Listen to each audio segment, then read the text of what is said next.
Topic sentence आपको पता चल गया। टॉपिक सेंटेंस आपका पहला सेंटेंस होता है पैराग्राफ का, वो दो पार्ट्स में होता है, एक टॉपिक, एक कंट्रोलिंग आइडिया। कंट्रोलिंग आइडिया ना बहुत जनरल होना चाहिए ना बहुत स्पेसिफिक कि आप एविडेंसेस देने लग गए हो, बस एक आपके टॉपिक को लेके उसकी एक डायमेंशन को बता दे, ठीक है, और आप एक अच्छे तरीके से उसको क्लियर वे में लिखो। ओके, अब सपोर्टिंग सेंटेंस क्या होता है? सपोर्टिंग सेंटेंसेस जो होती हैं मिडिल सेंटेंसेस होते हैं पैराग्राफ के, obviously. Give examples, evidences and other details about the topics. आपके टॉपिक सेंटेंस को लेके बस एग्जांपल्स देंगे, इसमें एविडेंस देंगे, तो कुछ भी डिटेल्स देंगे, कन्विंसिंग स्टेटमेंट्स देंगे या कुछ भी, तो ये जो होते हैं ये बीच में होते हैं। अब बीच में किस लिए? क्योंकि इसके एंड पे कंक्लूडिंग सेंटेंस होता है फिर, ठीक है ना। देखो, कंक्लूडिंग सेंटेंसेस नहीं हो सकते, जैसे टॉपिक सेंटेंसेस नहीं हो सकते। टॉपिक सेंटेंस भी एक सेंटेंस होता है, लंबा जितना हो जाए, लंबा। अब ये नहीं कि अब 6 लाइनों का लिख दो, मतलब एक दो ढाई या 2 लाइनों का भी लिख लेते हैं बंदा ना, कभी कभी 1.5 का 2 का लिख लेता है। टॉपिक सेंटेंस के बाद जो आपका कंक्लूडिंग सेंटेंस होता है ना, अक्सर बच्चे ना 2 लाइनों का टॉपिक सेंटेंस, कंक्लूडिंग कंक्लूडिंग भी एक ही सेंटेंस लिखना है, आपको सपोर्टिंग सेंटेंसेस ज्यादा लिख सकते हैं, ठीक है। अब सपोर्टिंग सेंटेंसेस मिडल में आते हैं। यहाँ पे आप क्या देते हो? आप अपनी जो क्लेम को सपोर्ट करते हो, एविडेंसेस देते हो, डिटेल्स देते हो, ठीक है। अब सपोर्टिंग सेंटेंस क्या है? Uh supporting sentence is a sentence with information that supports a main idea और क्लेम। मेन आइडिया है, एक्सपोजिटरी है, मेन आइडिया, या आप कोई क्लेम कर रहे हो, आर्गुमेंटेटिव है। तो सपोर्टिंग सेंटेंसेस आपके मेन आइडिया को, जो आपके टॉपिक सेंटेंस में कंट्रोलिंग आइडिया होता है और उसमें या तो जो आप क्लेम कर रहे होते हो उसको सपोर्ट करता है, करते हैं, ठीक है। Supporting sentences give our reader details to understand a main idea और evidence to show why a claim is true और करेक्ट। जो आपका रीडर होता है, ये आपका एग्जामिनर होता है, उसको क्लियर आइडिया देता है कि यार ये बंदा क्यों ये क्लेम कर रहा है, ये जो क्लेम कर रहा है ये ठीक भी है या गलत भी गलत है। तो जो बेचारा एस्पिरेंट होता है या स्टूडेंट होता है, वो इस तरह के स्पॉटिंग सेंटेंसेस देता है कि वो अपने आइडिया को, जो उसका टॉपिक सेंटेंस है आम जुबान में, ओवरऑल टॉपिक सेंटेंसेस में जो कंट्रोलिंग आइडिया है उसको जो है सपोर्ट करता है अपने स्पॉटिंग सेंटेंसेस से, ठीक है। You will find supporting sentences in the middle of a paragraph after the topic sentence and before a concluding sentence। देखो, सेंटेंस सेंटेंस लिखा है, जो आपके supporting sentences है ये पैराग्राफ के मिडल में आते हैं, सैंडविच की तरह। शुरू में आपका टॉपिक सेंटेंस आ गया, एंड पे आपका कंक्लूडिंग सेंटेंस आ गया, बीच में सपोर्टिंग सेंटेंसेस आ गए। अब यहाँ पे मैं आपको एक बात बता दूं, मोस्टली ऐसा होता है कि कहते हैं कि कोई एक्सप्लेनेटरी टाइप, शायद यही था सेंटेंस या ये वो, नहीं, ऐसा कुछ नहीं होता, ठीक है। अब हर जगह पे एक्सप्लेनेटरी कहीं कहीं पे होता है कि आप अपने कंट्रोलिंग आइडिया में किसी लाइन को, जैसे कंबस्टन इंजन को आप यहाँ पे डिफाइन कर दो एक लाइन में, आप ये आप पे डिपेंड कर यार, बिल्कुल आपके कंफ्यूज नहीं होना कि यार ये कोई भला है, ऐसा कुछ नहीं है। आपका टॉपिक सेंटेंस आपको पता चल गया, एक कंट्रोलिंग आइडिया। अब सपोर्टिंग में बस आंखें बंद करके सपोर्ट करना है, यहाँ पे कोई रिक्वायरमेंट नहीं है कोई एक्सप्लेनेटरी हो सेंटेंस हो, ये सेंटेंस हो वो, कोई लिमिट नहीं है। बस आपने एक अच्छे वे में, एक एक कोहेरेंट वे में, मतलब आपने अच्छे तरीके से वर्ड्स, जो लिंकिंग वर्ड्स होते हैं ना, जो बकल करते हैं आपके लाइंस को, वो आपने, जो ट्रांजिशनल सिग्नल्स होते हैं वो आपने अच्छे यूज करने हैं। आपका पैराग्राफ ऐसे ना, I am boy, I am ये, आई एम वो, ठीक है। अच्छे तरीके से आप कंजंक्शंस यूज करें, अच्छे तरीके से अपना पैराग्राफ जोड़ाओ, बस ये रिक्वायरमेंट है। आपकी स्पोर्टिंग डिटेल्स आपके मेन आइडिया को, जो आप कंट्रोलिंग आइडिया है उसको मुकम्मल तौर पे सपोर्ट करें, बस।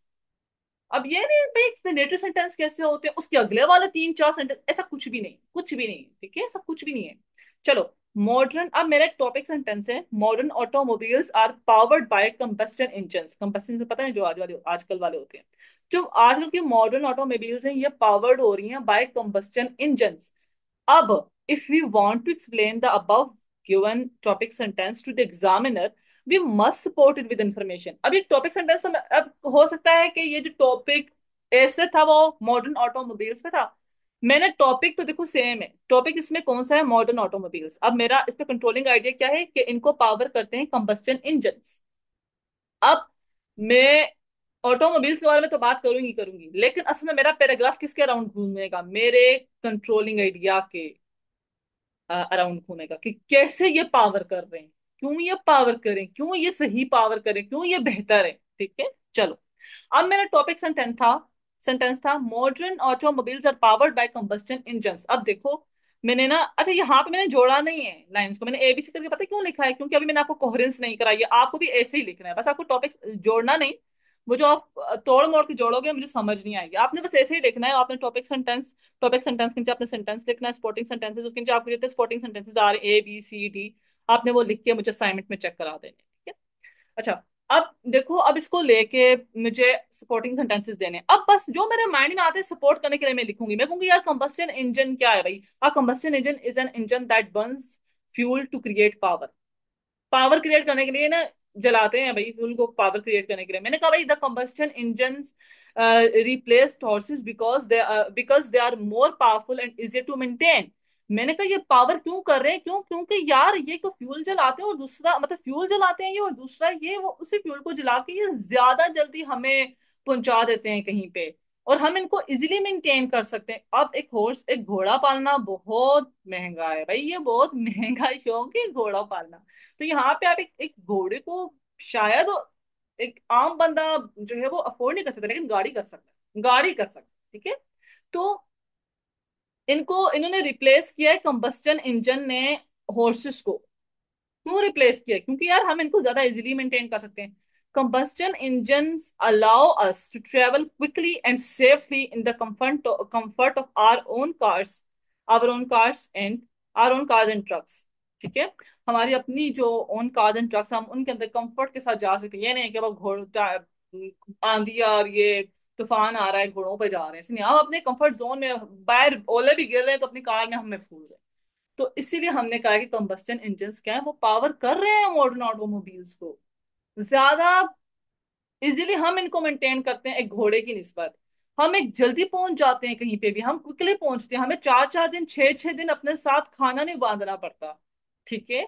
अब देखो, each of these sentences supports the main idea by giving the written information और context to help understand the writer's focus. Focus क्या था कंबस्टन इंजन की तरफ कि यार ये मॉडर्न ऑटोमोबाइल्स को ज्यादा पावर करते हैं। देन दूसरी एग्जांपल है, school should start later in the day. अब यहाँ पे स्कूल के ऊपर टॉपिक है, और मैंने कंट्रोलिंग आइडिया क्या दिया कि यार स्कूल को ना जो है इवनिंग में स्टार्ट होना चाहिए। अब स्कूल को लेकर तो बहुत सारे कंट्रोलिंग आइडिया हो सकते हैं। स्कूल्स का हमें इंफ्रास्ट्रक्चर को बेहतर करना चाहिए, स्कूल्स का हमें नसाब चेंज करना चाहिए। तो अब मैंने कंट्रोलिंग आइडिया तो लगा दिया कि भाई इसको लेट स्टार्ट होना चाहिए। अब लेट स्टार्ट क्यों होना चाहिए? अब देखो, मोस्टली क्या करते हैं टीचर्स, वो कहते हैं कि यार अगला एक्सप्लेनेटरी को इस टाइप सेंटेंस दो कि जो आपने लिखा उसको एक्सप्लेन करो। क्या एक्सप्लेन करो? आप कुछ भी लिख सकते हो। आपका दिल करता है ना आप एग्जाम्पल से स्टार्ट कर दो, एग्जामिनर आपको फेल नहीं करेगा, उसको कोई लेना देना नहीं है इस चीज में फेल। आप शुरू में एग्जाम्पल दे रहे हो, एविडेंस दे रहे हो, आप बीच में स्पोर्टिंग सेंटेंसेस के दे रहे हो, आप एंड कंक्लूडिंग सेंटेंस। मोस्टली बच्चे कंक्लूडिंग सेंटेंस से पहले देते हैं ना, वो उनको ज्यादा फिजिबल लगता है, वो भी ठीक है। लेकिन आप कहीं से भी दे सकते हो, एक्सप्लेनेटरी सेंटेंस को कोई लेना देना नहीं है। बस आप अपने बताओ भाई क्यों होने चाहिए, सीधा आर्गुमेंट करो। Studies have shown that the teenagers need more sleep than. देखो अभी स्टडीज हैव शोन दैट मैंने लिखा है, स्टडीज में सीधा एविडेंस टाइप बात कर रही हूँ। Studies have shown that teenagers need more sleep than both younger children and adults because their rapidly changing bodies need more time resting in order to develop properly। तो मैंने कहा यार उनको ज्यादा नींद चाहिए होती है, इसीलिए आप लेट स्टार्ट करें ताकि उनको मॉर्निंग में जल्दी ना उठना पड़े यार। By starting later, school buses can avoid the traffic of rush hour, which saves time and reduce the likelihood of accidents। अब मैंने एक दूसरा दिया कि यार आप बच्चे होते हैं, मैंने कहा यार आप लेट स्टार्ट करें। 9 to 5 जॉब लोग करते हैं, मोस्टली सुबह के टाइम रश ज्यादा होता है, बच्चा भी तंग होता है, तो आप थोड़ा लेट स्टार्ट करें उस टाइम पे। मतलब बच्चे क्योंकि नाजुक होते हैं बड़ों की निस्बत, वो सस्टेन नहीं कर पाते इंजरी। एक बड़ा एक्सीडेंट में शायद इंजरी स्टेन करे, लेकिन बच्चा ज्यादा चांसेस तो ये होते हैं, बाकी अल्लाह जिसको भी शहीद करे। लेकिन अगर एक्सीडेंट हो गया तो बच्चे का हमें ज्यादा तो यार ये सस्टेन नहीं कर पाएगा इंजरी ना, उसका इम्यून सिस्टम थोड़ा वीक होता है बच्चे का।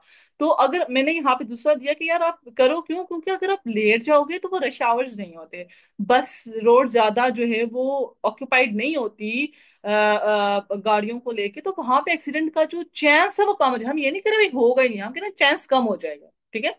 देन मैंने एक और स्पोर्टिंग आइडिया दिया, डिटेल दी, सेंटेंस दिया कि starting later will give students time to eat a healthy breakfast which has been proven to improve school performance। आप अच्छे तरीके से खा पी के सुबह निकलते हो, ब्रेकफास्ट लेके निकलते हो, तो आप अच्छे तरीके से परफॉर्म करते हो। तो मैंने एक और दिया कि यार अगर वो सुबह जल्दी उठेंगे तो नींद में नहीं खा सकेंगे। अगर वो आप 12 बजे स्कूल स्टार्ट कर रहे हो और वो सुबह आराम से बच्चा 6:30 7 उठने के बजाय अगर कम से कम 10 9 बजे या 8:30 अपने टाइम पे उठ रहा है, 9 बजे उठ रहा है या 9:30 उठ रहा है, वो आराम से सुकून से, मतलब ज्यादा जो है ना भागते दौड़ते नाश्ता नहीं करेगा, यहाँ से टाई बांध रहे हैं वहां से जूते, वो सुकून से जाएगा, वो अपना खाना खाएगा आराम से, वो अपना नहाएगा, अपना जो वो फ्रेश होगा, देन वो कपड़े चेंज करेगा, वो सुकून से जाएगा। तो ये मैंने क्यों भाई ये लेट स्टार्ट इस तरीके से आप सपोर्टिंग कोई इसमें साइंस नहीं है, कुछ कुछ भी साइंस नहीं है, कोई इसमें हजार तरह की डिवीजन नहीं है। सिंपल जो ऐसा राइटिंग में होता है कि भाई एक टॉपिक सेंटेंस होता है, बीच में स्पॉटिंग डिटेल्स होती है, उसमें बस करना कुछ नहीं है, टॉपिक सेंटेंस पे बात करनी, देन आप एक कंक्लूडिंग सेंटेंस होता है। ठीक है, चलो। अब स्पोर्टिंग सेंटेंस तो मैंने आपको बता दिया कि स्पोर्टिंग सेंटेंस में आप, मैं अभी तक आपको बताया था कि स्पोर्टिंग सेंटेंस आप इस तरह लिखते हो, आप अपने टॉपिक सेंटेंस को सपोर्ट करते हो। अब स्पोर्टिंग सेंटेंस आप ये पूछोगे भाई मैम लिखना किस तरह है, मतलब ऐसे की बात करें, अभी तो आपने जनरल बता दिया इस तरीके से सपोर्ट करना है।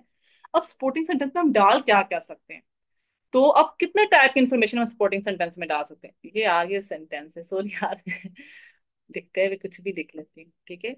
Spotting sentences can include one of the following types of information, आप सारी भी डाल सकते हो, कुछ भी डाल सकते हो, ठीक है।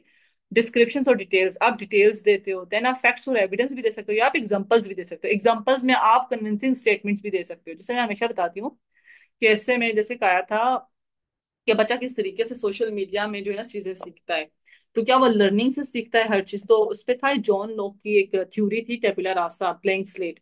तो आप अगर वो स्टेटमेंट एविडेंस के तौर पे दो ना कि जॉन लॉक ने बोला था कि बच्चा तो ब्लैंक स्लेट के साथ पैदा होता है, टेबुला रासा का कॉन्सेप्ट है ये ना, टेबुला रासा ब्लैंक स्लेट को बोलते हैं, और वो वही सीखता है जो अपने एनवायरनमेंट से सीखता है वो करता है। तो अगर आप बच्चों के सामने ज्यादा मोबाइल इस्तेमाल करोगे तो बच्चा बड़े ओके ऑब्वियसली जो है मोबाइल तक महदूद होगा।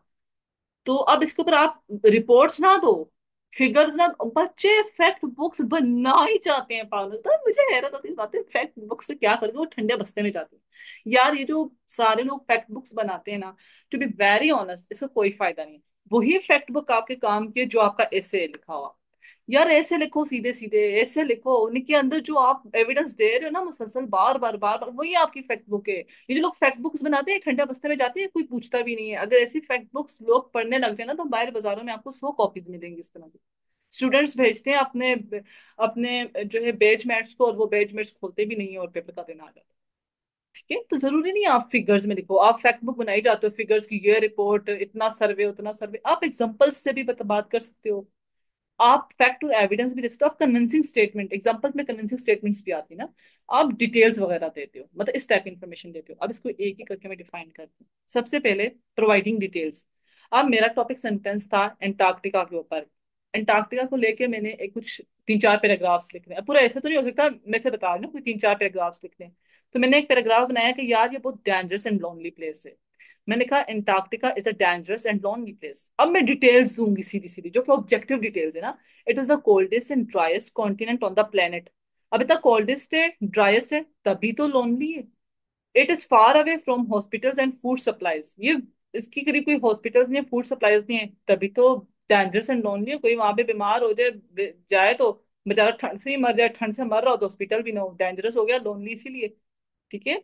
Unpredictable weather can cause sudden blizzards। blizzards क्या होता है, जो टेम्परेचर एकदम गिरता है, वो बड़ी स्पीड से हवाएं चलती है ना, तो बहुत ही प्रिडिक्टेबल नहीं होता वहां का वेदर ना। Unpredictable weather can cause sudden blizzards which can trap people beneath several feet of snow in a matter of hours। बर्फ के अंदर दब जाते हैं लोग। तो देखो, अब मैंने कहा कि अब देखो यहाँ पे कोहेरेंस अभी इसलिए नहीं है क्योंकि कोहेरेंस में देखो मैंने सीधा सीधा सिर्फ लाइनें लिखी हैं, बीच में मैंने कोई इधर वर्ड्स नहीं डाले जो मैं पिछले वाले से उसको जोड़ूं, क्यों, क्योंकि वो कोहेरेंस में हम सीखेंगे, ठीक है।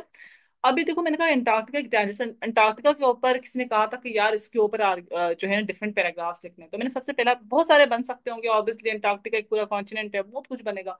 तो अंटार्कटिका के ऊपर मैंने एक पैराग्राफ बनाया कि डेंजरस एंड लॉनली प्लेस है। अब मैं सिर्फ डिटेल्स दे रही हूँ, details, coldest, driest, hospitals, food supplies नहीं है, ब्लिजर्ड्स चल सकते हैं, लोग बर्फ में दब सकते हैं। ठीक है। अब मैंने इस चीज को एक्सप्लेन किया है किस तरह कि the first sentence is a topic sentence. Note, अब नोट करें, how the next three supporting sentences each give details to help the reader understand why Antarctica is a dangerous and lonely place. इसे कहते हैं details provide करना। Then details के साथ आप किस तरह की और इन्फॉर्मेशन देते हो, आप फैक्ट से एविडेंस देते हो, या तो फिर आप कन्विंसिंग स्टेटमेंट तो एग्जांपल देते हो। ये डिटेल्स देते हो ना, आप पे डिटेल्स तकरीबन सब में होती हैं। डिटेल्स के बाद ना ये चीजें फिर डिपेंड करती हैं कि आप किसको कोई फैक्ट याद है, कोई एविडेंस याद है, या कोई एग्जांपल दे के या कन्विंसिंग स्टेटमेंट दे के बात करेगा। अब फैक्ट्स एंड एविडेंस किस तरह के होते हैं, जैसे यहाँ पे एग्जाम्पल अब मैंने लिखी हुई है, क्या, high fructose, fructose corn syrup जो होता है ये एडिड, मतलब नेचुरल शुगर नहीं होता, ये एडिड शुगर होता है, एडिड स्वीटनर नहीं होता। High fructose corn syrup is bad for your health. अब फ्रुक्टोज जो कॉर्न सिरप है उसके ऊपर टॉपिक था, और किसी ने कहा यार इसका बताओ कि भाई इसके ऊपर डिफरेंट पैराग्राफ्स लिखने, तो मैंने सबसे पहला पैराग्राफ लिखा कि यार ये हमारी हेल्थ के लिए बुरा है। अब ये हेल्थ के लिए बुरा है, अब इसके बारे में ना मैं एविडेंसेस वगैरह या फैक्ट्स बताऊंगी, ठीक है। It has been linked to the obesity epidemic, mostly मोटापे का जो बीमारी होती है। It has been linked to the obesity epidemic mostly because of its use in soft drinks. It is also digested by your body more quickly than natural sugar and puts a tremendous numerous strain on your liver. देखो ये मैंने तकरीबन detail दी है, यहाँ तक detail के बाद मैंने सीधा एविडेंस और फैक्ट दिया according to X Y Z report. मतलब किसी भी रिपोर्ट का नाम लिखना है ना। According to a XYZ report, the increased consumption of added sugar, in particular fructose sweeteners, is one of the major underlying causes of obesity. ऐसे आप एविडेंस डाल सकते हो। In this paragraph, the first sentence claims that the high fructose corn syrup is bad for you. The next two sentences are supporting sentences. They each provide facts to support the writer's claim। Writer से claim को। वैसे यहाँ से it has been link to obesity, obesity obviously ये भी fact तो है ही ना, लेकिन डिटेल भी है, जैसे ये डिटेल भी है, ठीक है ना। ये सारे फैक्ट भी हैं, कोल्ड ड्राइएस्ट है लेकिन डिटेल भी है, ठीक है। अभी सब कुछ डिटेल डिटेल भी है, लेकिन जो एक्चुअली एविडेंस और आ रहा है ना, एविडेंस मैं आपको दे रही हूँ। फैक्ट्स तो ये आ गई, जो डिटेल्स आपके, तो जो एविडेंस है ना यहाँ से स्टार्ट हो रहा है according to X Y Z report. आप किसी रिपोर्ट, किसी सर्वे का जिक्र करो, मतलब आप डायरेक्टली कोई एविडेंस दे रहे हो, या तो आप एग्जांपल दे के भी अपनी चीजें बयान कर सकते हो। जैसे American culture is the melting pot of cultures from around the world. मैंने कहा अमेरिकन कल्चर जो है ना वो भाई अमलगम है बहुत सारे कल्चर्स का। अमेरिकन कल्चर के ऊपर बात हो रही थी, मैंने कंट्रोलिंग आइडिया लगाया, भाई ये तो मेल्टिंग पॉट है, यहाँ पे तो बड़े कल्चर आके घुसे हैं। अब कैसे मैं बताऊंगी। As immigrants bring with them bits of their home culture which are adopted by American. मैंने एक डिटेल दी, मैंने कहा यार वो अपना लाते हैं और यहाँ पे ये लोग अमेरिकन अडॉप्ट कर रहे हैं। एन ऑब्वियस एग्जांपल, देखो मैंने एग्जांपल दी सीधी। An obvious example is the amazing variety of ethnic foods that Americans enjoy. Pasta dishes from Italy, salsa from Mexico, sushi from Japan have all become part of Americans' dining culture. फिर another example is the sports and games we play. Martial arts from Asia and football has become from England and Western Europe to be another part of American culture. ऐसा आप example, अब देखो जरूरी नहीं है बच्चों कि आप एविडेंस दो, फिगर में बात करो 3%, 4%, 5%, आप एग्जाम्पल्स दो। ऑब्जेक्टिव सी बात है भाई, ये ऑब्जेक्टिव ट्रुथ है, सारे मानेंगे ऐसा है, राइट। सारे मानेंगे ना ये चीज, एग्जाम्पल्स आप कन्विंसिंग। अब मैंने जैसे बात की कि सोशल मीडिया जो है वो एक बहुत बड़ा एक एक डेंजरस चीज है सोसाइटी के लिए। मैंने कहा यार बच्चा सीखे अपने माँ बाप से रहे। अब बच्चे अपने माँ बाप से सीख रहे हैं, तो उसमें मैंने कन्विंसिंग स्टेटमेंट दी। मुझे फिगर्स नहीं आते, मैं रिपोर्ट नहीं याद करती, मेरी आदत है मैं नहीं याद करती। नॉलेज बेस होना चाहिए, कहीं ना कहीं आपको रिपोर्ट याद रह जाएगी, लेकिन जहां पे नहीं है तो इतनी कन्विंसिंग स्टेटमेंट दो, ऐसी एग्जांपल दो एग्जामिनर को कि वो यार फोर्स हो जाए आपको नंबर देने पे। तो मैंने उधर बात की, यार सीखते हैं ना, सोशल लर्निंग होती है, अपने माँ बाप से सीखा, तभी तो डेंजर से माँ बाप पहले जो है वो अपने आप को रोक के रखें। वो कैसे सीखा है, मैंने कहा मैं ये नहीं कह रही, ये बहुत बड़ा फिलोसफर बात करता है, ये जो उन लोग ने बात की सीखते हैं, क्योंकि बच्चा तो वही ब्लैंक स्लेट के साथ पैदा होता है। तो यहाँ पे देखो आप एग्जांपल्स भी दे सकते हो, जरूरी नहीं आप फैक्ट्स और फिगर्स रट्टी जाओ रट्टी जाओ रट्टी जाओ। लेकिन एक बात याद रखनी है, एक आपका अमेरिकन कल्चर एक टॉपिक होगा, एक उसके साथ कंट्रोलिंग आइडिया को, उस कंट्रोलिंग आइडिया के अराउंड घूमना है, ठीक है। अब in this example the writer states that American culture is made up of cultural elements from around the world. The supporting sentences that follow each give examples of these cultural elements। आप examples दे सकते हो। हाँ, चलें। I hope आप लोगों को समझ आ गया हो। अगर मैंने तेज तेज जल्दी गुजार दिया हो आज, तो असल में ना रिकॉर्डेड है यार, मैंने जल्दी अब क्या ही गुजार दिया हो। रिकॉर्डेड है, रिकॉर्डेड में तो आप जो है रिप्ले करके देख सकते हो ना। एक क्लास में जो है 2 घंटे में अगर मैं इतना सारा कराऊं ना, तो फिर बच्चे कंप्लेन करते थे कि मैम आप ज्यादा ना कराएं, हमें समझ नहीं आ रही, समझ नहीं आ रही मैम, नींद आ रही है ना, मतलब बहुत बहाने मारते थे। तो अब ये क्योंकि ये रिकॉर्डेड है, तो ऑब्वियसली आपके पास टाइम होगा, आप रिप्ले करके सुन सकते हो। आप लोगों को कोई भी चीज समझ ना आए, कोई भी चीज, प्लीज आप लोगों ने मेरे से लाजमी पूछना है, ठीक है। चलो सब अपना ख्याल रखिएगा। Thank you, Allah Hafiz.